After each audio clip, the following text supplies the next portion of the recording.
যাচ্ছে। তোমার তো উচিত তাকে ইচ্ছা মতো থাপড়ানো। তাহলে তুমি ওর বউকে কিছু বলনি? হ্যাঁ বলেছি তো, দুজনেই একই রকম। ও আচ্ছা। তুমি বুঝতে পারছো না নাকি? সে আমাকে প্রত্যেকদিন বিরক্ত করছে। তাড়াতাড়ি রেডি হও, চলো আমার সাথে এক্ষুনি, চলো।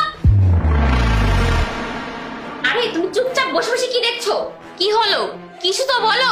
প্রত্যেকদিন ওই লোকটা আমাকে রাস্তায় উত্তপ্ত করে, চা খাওয়ার বাহানায় বাড়িতে আসতে চায়। আরে কিছু বলো না। দেখো, তুমি যদি কিছু না বলতে পারো আমি আমার ভাইকে ডেকে নেব। কিছু তো বলো। ভাই, আপনি কিন্তু কাজটা ঠিক করেননি। এভাবে কেউ কিছু বলে? এক কাজ করো, চিল্লিয়ে বলো। আর আপনি করে বলছো কেন? তুই করে বলো। আপনি আমাকে প্রথমেই বলে দিতেন। কি বলবে তোমাকে? এটা কি বলার মতন কথা? দেখো, তুমি কিন্তু আমার মাথায় রাগ তুলো না।